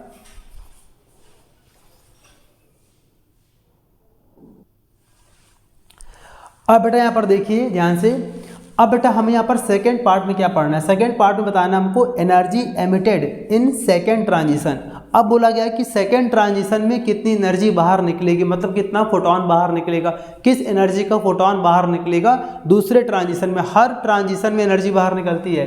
देखिए मैंने बनाया था डायग्राम आपके लिए, मतलब कहने का मैं यहाँ पे इरेज कर दे रहा हूँ, आपको दिखा रहा हूँ यहाँ पर कि जैसे कि पहले बेटा था E6 में, तो E6 से वापस कहाँ पे आया, वो E3 पर आ गया। अब हमें मालूम चल गया है, तो E3 से E6 में आने में उसने इतना एनर्जी का फोटोन बाहर निकाला था। इसने बाहर निकाला था कितना, 1.13 इलेक्ट्रॉन वोल्ट का उसने फोटोन बाहर निकाला था। तो अब हमसे बेटा बोला गया ये हमारा क्या था, ये हमारा है फर्स्ट ट्रांजिशन। अब हमसे बोला गया है कि वापस वो कहाँ पे आएगा, अब ग्राउंड पे आएगा, मतलब अब बेटा वो आएगा E1 पर। तो E3 से E1 पर जब वो आया है तब वो कितना एनर्जी बाहर निकालेगा आपको बताना है। बेटा क्लियर है, सेकेंड ट्रांजिशन में जब वो E3 से E1 पर आया है, अभी हमें ये नहीं मालूम था कि वो E3 पर आया था, बस ये मालूम था कि E6 से E1 के बीच में कोई एक स्टॉपेज है, वो E4 हो सकता था, वो E5 भी हो सकता था, वो E3 भी पॉसिबल था। लेकिन अब हमने न्यूमेरिकल में सॉल्व करके अपने अकॉर्डिंग माइंड से सॉल्व करके मालूम कर लिया कि वो E3 पर उसने पहला ट्रांजिशन किया है। तो अब दूसरा ट्रांजिशन जब वो करेगा E3 से वापस E1 पर, तो कितना एनर्जी बाहर निकालेगा, कितनी एनर्जी का फोटोन बाहर निकालेगा, सब कुछ एक ही बात है, वो हमें फाइंड करना है। तो सेकेंड पार्ट में करेंगे हम लोग, ऐसे करेंगे क्या, सिंस फॉर सेकेंड ट्रांजिशन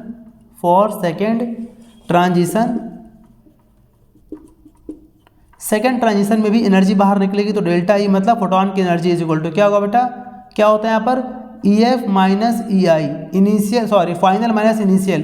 तो बेटा इस डायग्राम के लिए फाइनल क्या बनेगा, पहले यहाँ पर कहाँ था बेटा हमारा 3 से ना, 3 से आया है कहाँ पे 1 पे, मतलब आप ऐसे पढ़ लो हायर माइनस लोअर, तो हायर यहाँ पर क्या है 3 है ना, तो E3 से कहाँ पर आया E1 पर आया है। ठीक है, सॉल्व कर लेंगे तो आ जाएगा delta E is equal to E3 की वैल्यू बेटा अभी हमारी आई थी पीछे, अगर मैं सॉल्व किया था आया था हमारा -1.51। ठीक है, E3 की बेटा वैल्यू हमारी आई थी -1.51, अभी बेटा हमने पीछे सॉल्व किया था थर्ड ऑर्बिट के लिए। ठीक है ना, और उसके बाद से -E1 का बेटा मतलब क्या होता है, E1 का मतलब होता है इलेक्ट्रॉन की एनर्जी, फर्स्ट एनर्जी लेवल की वैल्यू। तो E1 की वैल्यू आपको आमतौर पे याद होगी, अगर नहीं भी याद है तो यहाँ पर दे रखी है, देखिए the ionisation energy of hydrogen is this, ionisation energy दे रखी है, यही आपका होता है E1, बस माइनस लगाना होता है। फिलहाल इस क्वेश्चन में आपको इन्होंने आयनाइजेशन एनर्जी करके E1 की वैल्यू दे रखी है। अगर किसी क्वेश्चन में आपको E1 अगर नहीं दे रखा है, अगर आपको E1 नहीं दे रखा है तो आप उससे E1 को याद कर लीजिए, फर्स्ट एनर्जी लेवल की जो वैल्यू होती है वो होती है -13.6, याद रखिएगा। ठीक है, आप -13.6 आपकी ग्राउंड लेवल की एनर्जी होती है, यहाँ पर लगा देंगे तो आ जाएगा -13.6। ये माइनस फॉर्मूले का माइनस था और ये वैल्यू है, दोनों को बेटा हम सॉल्व कर लेंगे तो आ जाएगा delta E is equal to -1.51 minus plus 13.6 minus plus 13.6। बेटा इसको लेस कर लेंगे तो हमारा आंसर आ जाएगा delta E is equal to 12.1 electron volt. ये बेटा पूरा हमारा आंसर आ गया। यानी कि जब वो दूसरा ट्रांजिशन करेगा तो वो इतनी एनर्जी बाहर निकालेगा। अगर इसमें आपको ये बोल देता कि फोटोन की एनर्जी कितनी होगी, दूसरे ट्रांजिशन में कितनी एनर्जी होगी फोटोन की, तब भी आपका आंसर सेम आता। अगर आपसे ये बोलता कि दूसरे ट्रांजिशन में इलेक्ट्रोमैग्नेटिक वेव की एनर्जी क्या होगी, तब भी बेटा आपका आंसर यही आता। ठीक है, जल्दी से कॉपी करिए, इससे अच्छा क्वेश्चन था बेटा ये।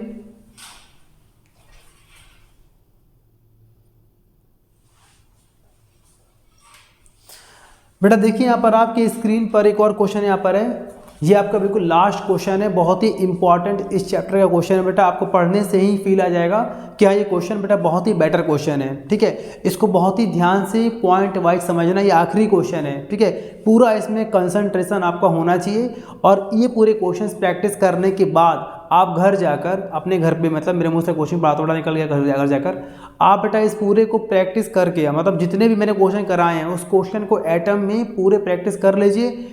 आपको बेटा मैं आपको ये विश्वास दिलाता हूँ कि आपके बोर्ड एग्जाम में इसके बाहर क्वेश्चंस नहीं आएंगे एज ए न्यूमेरिकल्स। कॉन्सेप्ट बिल्कुल क्लियर हैं आपके, जितना बेटा आपको मैंने बनाया है नोट्स में, वीडियोज में, आप बेटा उतना कर लीजिए अपने बोर्ड एग्जाम के लिए। कोई भी आपको एटम चैप्टर में दिक्कत नहीं होगी, बट जितना भी यहाँ पर कॉन्सेप्ट बताया गया है उस सारे कॉन्सेप्ट को न्यूमेरिकल तो करना ही करना है, न्यूमेरिकल तो करना ही करना है। वो न्यूमेरिकल्स के अलावा जितने भी यहाँ पर आपको मैंने अलग से थॉट्स, अलग से फॉर्मूले, अलग से प्लानिंग कि यहाँ पर क्वेश्चन पढ़ के कैसे हमें क्वेश्चन समझना है, करना है, उसको नोट्स के फॉर्म में एक अलग जगह कॉपी करके रख लीजिए आप, कि बेटा जब आपका फिजिक्स का बोर्ड एग्जाम होगा तो पहले उस कॉपी से आपको बेटा प्रॉपरली रिवाइज करना है, पूरा प्रैक्टिस कर लेना है, तब आपको आके न्यूमेरिकल्स पर सॉल्व करना है, पूरे आपको न्यूमेरिकल्स अच्छे से आ जाएंगे। ठीक है ना, इन सब बेटा बातों को बहुत ही आपको ध्यान रखना और ऐसे बेटा हम लोग को आगे बढ़ना है। ठीक है ना, कि जिससे कि आने वाले और चैप्टर्स में हमें ऐसी कोई दिक्कतें ना आए। ठीक है, अब देखिए बेटा यहाँ पर हमारा लास्ट क्वेश्चन है, 2 पार्ट में क्वेश्चन है, आइए पढ़ते हैं question. Using the Bohr's model, मतलब कि बोर के मॉडल का इस्तेमाल करना है, ठीक है। Calculate the speed of electron in hydrogen atom in n = 1, n = 2, n = 3 levels. Bore के मॉडल का इस्तेमाल करके हमें n = 1 मतलब फर्स्ट ऑर्बिट, n = 2 मतलब सेकेंड ऑर्बिट, n = 3 मतलब third energy level, third orbit, इन तीनों ऑर्बिट में बताना है कि इलेक्ट्रॉन की वेलोसिटी क्या होगी। पहला पार्ट जब पहला पार्ट हो जाएगा तो इन्होंने कहा है कि ठीक है, जब पहला पार्ट कर ले रहे हैं आप तो दूसरे पार्ट में फाइंड करना है calculate the orbital period. Orbital period का बेटा मतलब है टाइम पीरियड, मैं लिख दे रहा हूँ यहाँ पर। ऑर्बिटल पीरियड का मतलब बेटा यहाँ पर क्या है, टाइम पीरियड, मैं लिख दे रहा हूँ, ठीक है। टी आपको यहाँ पर क्या बताना है, टाइम पीरियड बताना है इन ईच ऑफ दीज लेवल्स, उन्हीं एनर्जी लेवल्स में, मतलब कि n = 1, n = 2, n = 3, इन तीनों एनर्जी लेवल में आपको टाइम पीरियड की वैल्यू भी एक्सप्लेन करनी है। मतलब कि आपको सिंपल सी बात है, आपको तीनों एनर्जी लेवल में वेलोसिटी बताना है और तीनों एनर्जी लेवल में जब वो घूमेंगे ना बेटा एक राउंड, टाइम पीरियड का मतलब क्या होता है, टाइम पीरियड का मतलब होता है कि एक रिवॉल्यूशन, एक चक्कर को कवर करने में, एक पूरा रिवॉल्यूशन कंप्लीट करने में जितना टाइम लगता है बेटा उसको बोलते हैं टाइम पीरियड। तो आपको इन तीनों एनर्जी लेवल में टाइम पीरियड फाइंड करना है। आपको पहले पार्ट में इन तीनों एनर्जी लेवल में वेलोसिटी फाइंड करनी है बोर्स के मॉडल के अकॉर्डिंग। आइए बेटा इसको हम लोग सॉल्व करते हैं, ठीक है। देखिए बेटा solution of first part, solution of A part, पहले पार्ट का सॉल्यूशन बेहद आसान है, बहुत ध्यान से आपको समझना है। आपको बोला गया कि यूजिंग बोर्स मॉडल, तो अकॉर्डिंग टू बोर्स मॉडल करेंगे हम लोग यहाँ पर, अकॉर्डिंग टू बोर्स मॉडल। बस यहाँ देखिए बोर्ड पे ध्यान दीजिए, बाद में आराम से कॉपी करिएगा। अकॉर्डिंग टू बोर्स मॉडल, तो बोर्स मॉडल के अकॉर्डिंग, बोर्स मॉडल के अकॉर्डिंग किसी भी nth ऑर्बिट में, nth का मतलब बेटा कोई भी पांचवा, छठा, third orbit, fourth orbit, sixth orbit, eighth orbit, second orbit, किसी भी n ऑर्बिट में जो वेलोसिटी होती है किसकी बेटा, इलेक्ट्रॉन्स के रिवॉल्व करने की जो वेलोसिटी होती है उसका हमें बोर्स मॉडल के अकॉर्डिंग फार्मूला यहाँ पर बताना है।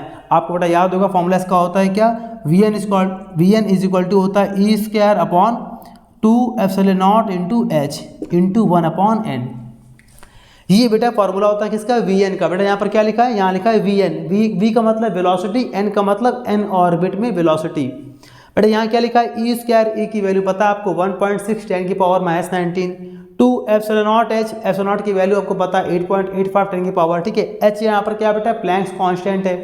n यहाँ पर क्या है, नंबर ऑफ ऑर्बिट, जैसे कि अगर फर्स्ट ऑर्बिट के लिए n की वैल्यू 1 हो जाएगी, सेकेंड ऑर्बिट के लिए n की वैल्यू 2 हो जाएगी।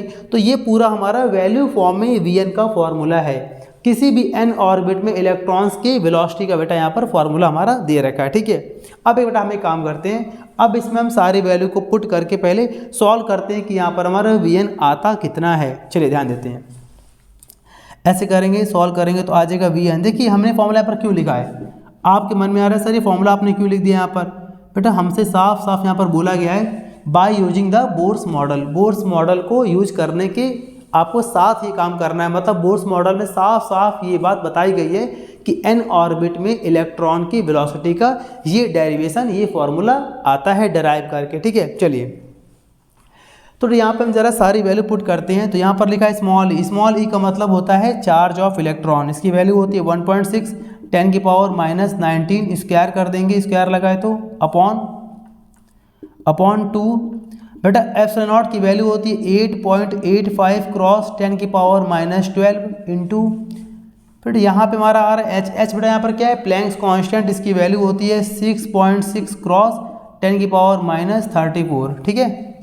और इंटू 1/n को हम ऐसे ही छोड़ देंगे, ठीक है। ये बेटा पूरा हम लोग सॉल्व कर लेंगे। सॉल्व करना आता है, नंबर्स को एक तरफ, पावर्स को एक तरफ। मैं थोड़ा सा आपको बता दे रहा हूँ कि 1.6 का पहले स्क्वायर करेंगे तो आएगा 2.56, 10⁻⁹ का स्क्वायर करेंगे तो स्क्वायर करने में पावर्स का मल्टीप्लाई होता है बेटा, तो यहाँ पर जाएगा 10⁻38। और यहाँ पर ये नंबर है, नंबर्स को एक तरफ करके सॉल्व कर लेंगे तो हमारा इससे क्या होगा बेटा, हमारा नंबर और पावर एक तरफ हमारा आ जाएगा, ठीक है ना। तो जब पूरा हम सॉल्व कर लेंगे तो हमारा यहाँ पे आंसर आ जाएगा 2.18 × 10⁻6।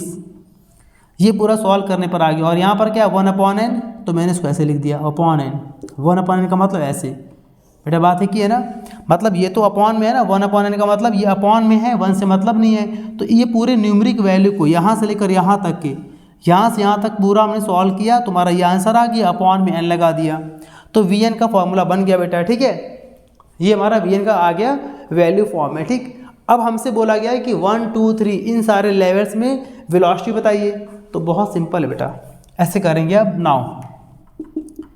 नाउ V1 बेटा, नाउ V1 का मतलब n की वैल्यू 1 है, तो अगर यहाँ पर n की वैल्यू 1 रखी गई है बेटा, ध्यान दीजिएगा यहाँ पर, अगर इस फॉर्मूले में अगर n की वैल्यू यहाँ पर 1 है तो यहाँ भी 1 आएगा, अगर यहाँ पर n की वैल्यू 3 है तो यहाँ पर भी 3 आएगा, अगर यहाँ पर n की वैल्यू 2 है तो यहाँ पर भी n की वैल्यू 2 आएगा। हमको बारी बारी से तीनों पर करना है। तो बेटा पहला हमने n की वैल्यू यहाँ पर 1 पुट की, तो यहाँ पर आ गया V1 और यहाँ पर आ गया 1, तो यहाँ पर आ जाएगा 2.18 क्रॉस 10⁶ अपॉन, और n की वैल्यू कितनी बेटा 1 है, तो 1 से बेटा मतलब तो होता नहीं, तो यहाँ पे आ गया V1 = 1 से मतलब नहीं, कितना आ गया 2.18 क्रॉस 10⁶ मीटर पर सेकेंड। ये बेटा हमारा आ गया। ऐसे हम कर देंगे नाउ V2, तो बेटा V2 का मतलब अगर आपने यहाँ पर 2 रखा तो आपको यहाँ पर भी 2 पुट करना पड़ेगा, तो यहाँ पर आ जाएगा 2.18 क्रॉस 10⁶। ये बेटा बिल्कुल फिक्स है, ऊपर वाला फिक्स है। अब हमने यहाँ पर 2 रखा है ना यहाँ पर, तो यहाँ पर भी 2 आएगा, तो यहाँ पर क्या आएगा 2 से बेटा कैंसिल आउट कर लेंगे, तुम्हारा आ जाएगा V2 = 2 से करेंगे तो 2 1 जा 2 और 0 9 10⁶ मीटर पर सेकेंड। बेटा ये पूरा हमारा V2 का आंसर आ गया। सिमिलरली बेटा बिल्कुल ऐसे ही बेटा हम लोग यहाँ पर V3 फाइंड कर लेंगे। ठीक है, चलिए V3 बेटा कैसे फाइंड करेंगे यहाँ पे हम लोग, नाउ ऐसे करेंगे क्या V3, तो V3 में अगर यहाँ पर 3 तो यहाँ पर भी 3 आएगा, तो यहाँ पर आ गया 2.18 क्रॉस 10⁶ अपॉन में यहाँ पर क्या आएगा 3। ठीक है बेटा, और यहाँ पर हम यहाँ पर 3 से इसे पूरा 2.18 को कैंसिल कर लेंगे, तो हमारा आ जाएगा 0.0727 क्रॉस 10⁶ मीटर पर सेकेंड।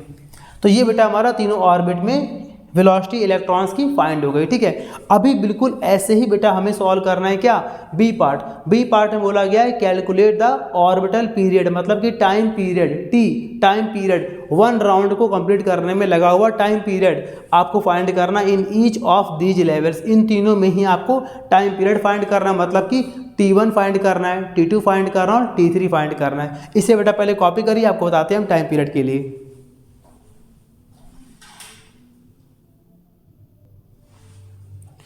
अब देखिए बेटा यहाँ पर इसका बी पार्ट का लास्ट पार्ट है, फिर बेटा हम लोग एटम चैप्टर को हमेशा के लिए फिनिश बेटा बोल देंगे। इसको अच्छे से प्रैक्टिस कर लीजिएगा। आइए बेटा बी पार्ट को सॉल्व करते हैं। बी पार्ट में बोला गया है कैलकुलेट द ऑर्बिटल पीरियड, यानी कि टाइम पीरियड बताना है आपको in each of these levels, इन सारे लेवल्स में। सबसे पहले हम बात करते हैं बी पार्ट में टाइम पीरियड की। देखिए since time period, T for time period होता क्या है, टाइम पीरियड क्या होता है, टाइम पीरियड का फॉर्मूला होता है डिस्टेंस कवर्ड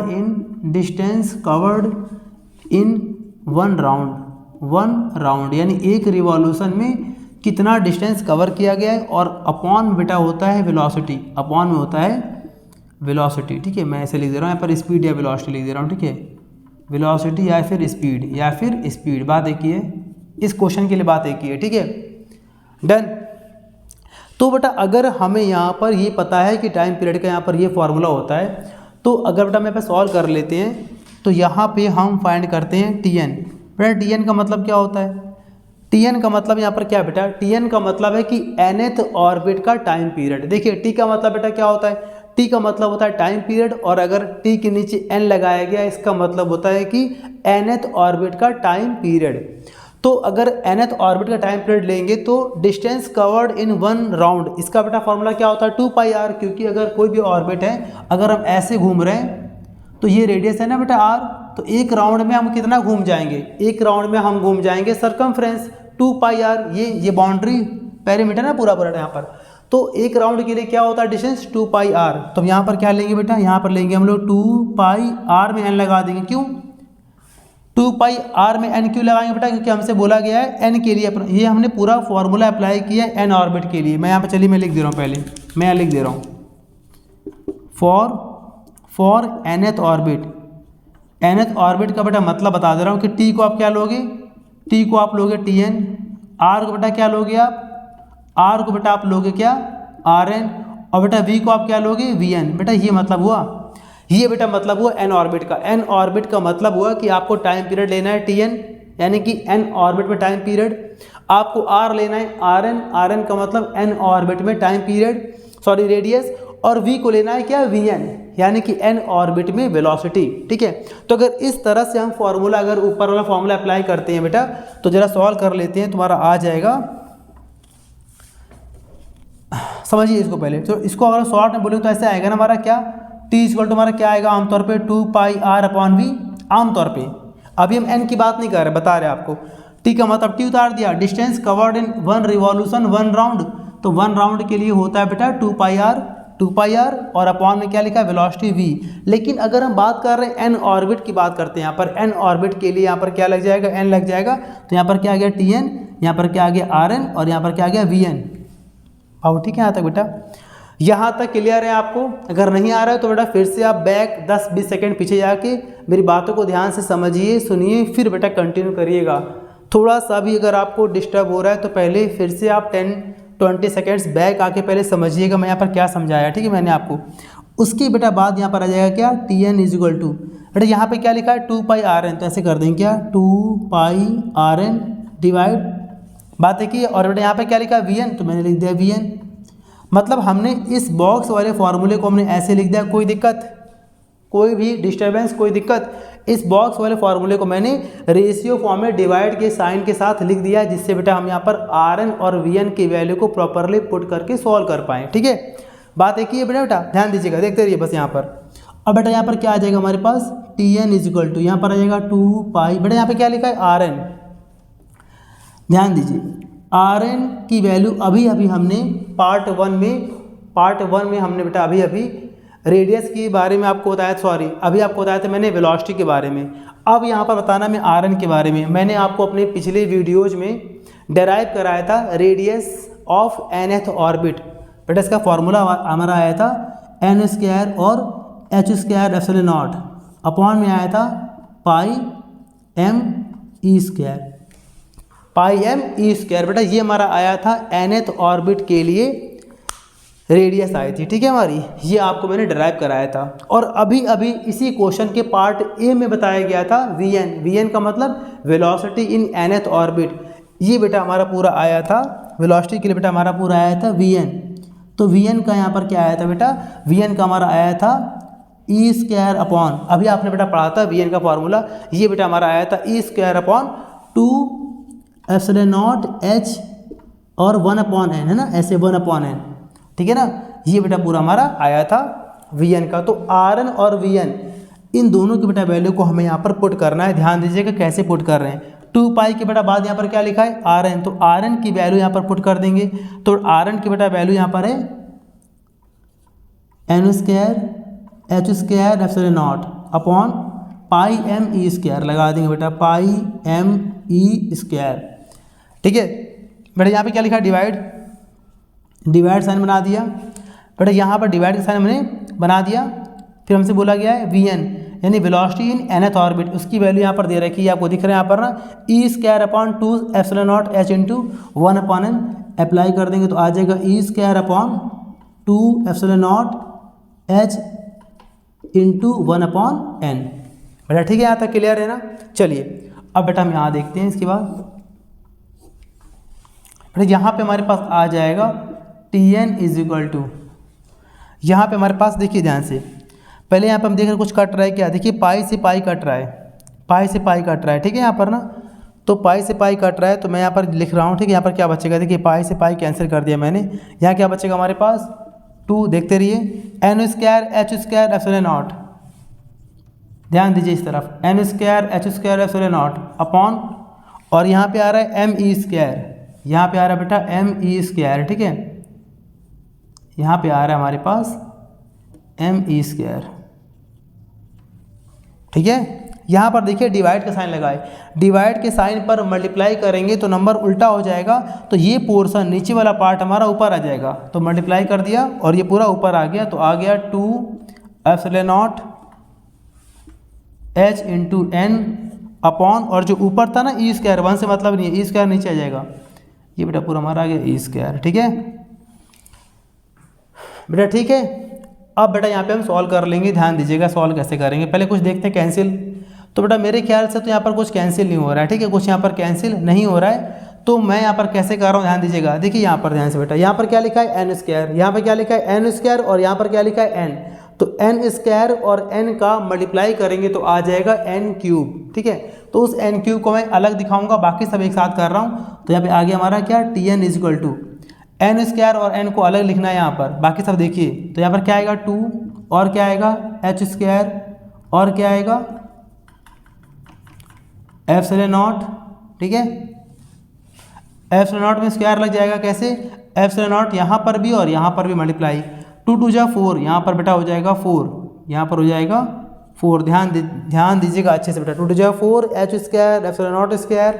ठीक है, और एच एक और है तो बहुत अच्छी बात है बेटा, बढ़ता जा रहा है, यहाँ पे आ गया एच क्यूब। ठीक है, एच क्यूब, और अपॉन में एम ई की पावर 4, क्योंकि देखिए ई स्क्वायर और ई स्क्वायर ई की पावर 4, तो यहाँ कितना आ गया एम ई की पावर 4 और इंटू एन क्यूब। ये बेटा पूरा हमारा टी एन का फॉर्मूला आ गया। टी एन का मतलब nth ऑर्बिट में टाइम पीरियड। ठीक है, ये हमारा निकल आया। अब बेटा यहाँ से हम लोग फाइंड कर लेंगे सारी वैल्यूज को हम यहाँ पर फाइंड कर लेंगे। ठीक है ना, सारी का मतलब T1 यानी कि n इक्वल टू 1 पुट करना। हमको यहाँ पर बोला गया ना कि इन each of these levels, these का मतलब इन सारे लेवल्स में आपको टाइम पीरियड फाइंड करना है। तो बारी बारी से, जिस तरह बेटा हमने ए पार्ट में वेलोसिटी यानी कि स्पीड में पुट किया था 1 2 3 एन की वैल्यू को स्पीड वाले एक्सप्रेशन में, वैसे ही यहाँ पर टाइम पीरियड के एक्सप्रेशन में भी हमें एन की वैल्यू 1 2 3 बारी बारी से पुट करना है। ठीक है, तो ऐसे कर देंगे। Now at 1 n is equal to 1, now at n is equal to 1। बेटा यहाँ पर हमें n की वैल्यू को 1 पुट करना और सारे यहाँ पर वैल्यूज को पुट कर देना है। ठीक है ना, तो यहाँ पर देखिए हम बेटा कैसे करेंगे। इसको चाहे तो और सॉल्व कर सकते हैं, इस चाहे तो बेटा हम लोग और यहाँ पर सॉल्व कर सकते हैं। कैसे, ध्यान दीजिएगा, अब देखिए लीजिए अच्छे से आप इसे। तो यहाँ पर इसको हम ऐसे कर लेंगे, क्या टी एन इक्वल टू बेटा देखिए यहाँ पर क्या लिखा है 4 4 लगा दिया हमने, इंटू एच का बेटा मतलब क्या होता है, प्लैंक कांस्टेंट, इसकी वैल्यू होती है 6.6 क्रॉस 10 की पावर -34, और क्यूब लगाए तो हमने यहाँ लगा दिया होल क्यूब। ठीक है, इंटू बेटा यहाँ पे क्या लिखा है एप्सिलॉन नॉट स्क्वायर। तो एप्सिलॉन नॉट की वैल्यू बेटा हमें पता है क्या होती है 8.85 10 की पावर -12, और इसमें क्या लगा बेटा स्क्वायर लगाए। ठीक है, अपॉन में यहाँ पर क्या बेटा एम बेटा यहाँ पर क्या है एम बेटा यहाँ पर इलेक्ट्रॉन का मास, वो आपको पता है 9.1 क्रॉस 10 की पावर -31 इंटू, और ई यहाँ पर क्या इलेक्ट्रॉन का चार्ज, वो बेटा होता है 1.6 10 की पावर -19। यहाँ लगा देंगे तो आ जाएगा 1.6 10 की पावर -19, और यहाँ पर ई में क्या है पावर 4 है। ठीक है, और एन क्यूब जो बच रहा है बेटा मैं यहाँ पर लिख दे रहा हूँ ऊपर, यहाँ पर इंटू करके एन क्यूब। बेटा लास्ट में दिख रहा है आपको यहाँ पर एन क्यूब ना, यहाँ पर लास्ट में क्या है एन क्यूब है। ठीक है बेटा, इतना ही एन क्यूब तक है, उसके बाद कुछ नहीं है। ठीक है, यहाँ से यहाँ तक मैंने सारी वैल्यू पुट कर दिया है। अब बेटा इसको जरा आप अच्छे से सॉल्व कर लेंगे, सारी वैल्यूज को क्यूब और स्क्वायर करके अगर हम सॉल्व कर लेंगे तो बेटा यहाँ पे हमारा आ जाएगा सॉल्व करके 1.53 क्रॉस 10 की पावर -10 और एन क्यूब।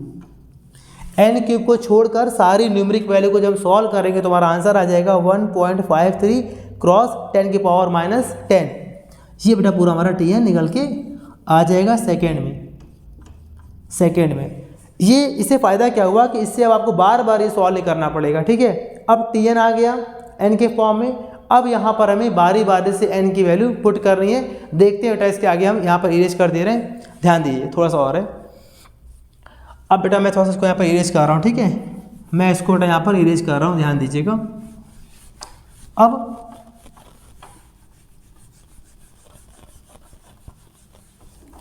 अब बेटा हमको यहाँ पर बोला गया है टी एन निकल आया ना यहाँ पे हमारा। ठीक है, तो क्या करेंगे यहाँ पर नाउ अब हमको दीज लेवल्स यानी इन सारे लेवल में टी की वैल्यू फाइंड करनी थी, तो बारी बारी से यहाँ पर पुट करेंगे। पहले पुट करेंगे एन की 1 वैल्यू, तो करेंगे at n is equal to 1। तो एन इज इक्वल टू 1 पर यहाँ पर क्या हो जाएगा, यहाँ पर भी एन है और यहाँ पर भी एन है, दो जगह बेटा एन है, तो यहाँ पर और यहाँ पर हमें 1 वैल्यू पुट करनी है। यहाँ पर कितना आएगा T1 इज इक्वल टू आ जाएगा 1.53 क्रॉस 10 की पावर -10 इंटू 1 क्यूब। हमें दोनों जगह n की वैल्यू पुट कर दी है। 1 से बेटा मतलब तो है नहीं, तुम्हारा आ जाएगा T1 इक्वल टू कितना आ गया 1.53 क्रॉस 10 की पावर -10 सेकेंड। पहला आंसर हमारा आ गया। ठीक है, ये आ गया n इक्वल टू 1 पे। ठीक है, इसके बाद से हमें करना है नाउ, फिर से now at n is equal to 2 पे। हमसे बोला गया ना 2 पे, तो बेटा यहाँ पे हम 2 पे करेंगे तो यहाँ पर फिर से बेटा इस फॉर्मूले में n के प्लेस पर, यहाँ पर n है और यहाँ पर n है, इन दोनों n के प्लेस पर 2 पुट करना हमें। तो यहाँ पे आ जाएगा हमारे पास T2 इज इक्वल टू आ जाएगा 1.53 क्रॉस 10 की पावर -10 इंटू n की वैल्यू 2 है, तो यहाँ पर आ गया 2 क्यूब। बेटा 2 का क्यूब होता है 8 और 8 का मल्टीप्लाई कर लेंगे पूरे में, तुम्हारा आ जाएगा T2 इज इक्वल टू 2 का बेटा क्यूब होता है 8 और 8 का इसमें अगर इंटू कर लेंगे तो आपका आ जाएगा 6.12 क्रॉस 10 की पावर -10 सेकेंड। ये बेटा आपका दूसरे वाले एनर्जी लेवल में n इक्वल टू 2 में आपका आंसर आ चुका है। ठीक है, अब बेटा इसके बाद से हम करेंगे सिमिलरली तीसरे के लिए, तो आ जाएगा नाउ सेम बिल्कुल ऐसे ही एट n इक्वल टू 3। तो n इक्वल टू 3 में फिर से बेटा वही काम, यहाँ पर और यहाँ पर 2 बार n है, इन दोनों ही n के प्लेस पर हमें 3 पुट करना है, 3 पुट करना है, तो यहाँ पे आ जाएगा T3। बेटा यहाँ पे आ जाएगा हमारे पास T3 इज इक्वल टू, और यहाँ पर लिखा है 1.53 क्रॉस 10 की power -10 into n cube. n का मतलब 3, तो आएगा 3 का क्यूब। और बेटा 3 का क्यूब कितना होता है, 3 का क्यूब होता है 27। तो 27 का हम बेटा क्या करेंगे, इसमें मल्टीप्लाई कर लेंगे। 27 का यहाँ पर बेटा हम कर देंगे मल्टीप्लाई। ठीक है, तो इसमें बेटा आपका आंसर ओवरऑल सॉल्व कर लीजिएगा इसे भी आप, तो आपका बेटा यहाँ पे आंसर आ जाएगा कुछ अप्रॉक्सीमेट में कर दे रहा हूँ 1.53 क्रॉस 3 क्यूब 27 है, 27 क्रॉस 10 की पावर -10 सेकेंड। बेटा इसको मल्टीप्लाई कर लीजिएगा। ठीक है, आप इसको बेटा मल्टीप्लाई अपने अकॉर्डिंग आप कर लीजिएगा, आपका आंसर यहाँ पे आ जाएगा। ठीक है, तो बेटा इस तरह से बस देखिए मेन समझना है कहाँ तक बेटा आपको Tn तक था। ये मल्टीप्लाई थोड़ा सा आपको प्रैक्टिस करना है। जैसे यहाँ पर मैंने आपको बोला 2 का क्यूब यहाँ पे कितना है 8 आएगा, तो 8 से यहाँ पे मल्टीप्लाई करेंगे अप्रॉक्सीमेट आपको यहाँ पे आंसर जो भी आपका आंसर बन जाएगा। मल्टीप्लाई आपको थोड़ा अच्छे से करना है बेटा, क्योंकि मल्टीप्लाई में तो मुझे भी यहाँ पर डाउट हो जाता है, आपको डाउट हो सकता है बेटा, तो मल्टीप्लाई थोड़ा प्रॉपरली आप करिएगा। ठीक है, मल्टीप्लाई प्रॉपरली आप यहाँ पर अरेंज कर लीजिएगा। ठीक है,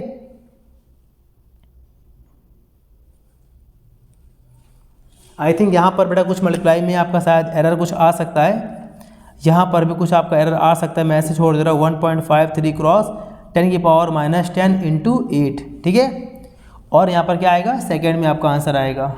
मैं बेटा यहाँ पर मल्टीप्लाई नहीं कर रहा हूँ, आप अपने अकॉर्डिंग बेटा प्रॉपरली यहाँ पर मल्टीप्लाई कर लीजिएगा, मल्टीप्लाई करके अपने आंसर को फाइंड कर लीजिएगा। मेन बेटा यहाँ पर जो ट्रिक थी बेटा वो ये थी कि आपने यहाँ पर Tn प्रॉपरली फाइंड कर लिया है। ठीक है ना, तो बेटा इस तरह से सारे क्वेश्चंस को आपको बेटा एटम्स की प्रैक्टिस करनी है। मल्टीप्लाई थोड़ा अच्छे से करना है आपको, पावर्स को एक तरफ नंबर को एक तरफ करके कॉन्सेप्ट वाला मैंने और इसके पहले ड्यूअल नेचर में बेटा न्यूमेरिकल्स को सॉल्व करना 1-2 बार बताया आपको, तो उस बेटा वे से आप सारे न्यूमेरिकल्स को प्रॉपरली सॉल्व कर लीजिएगा।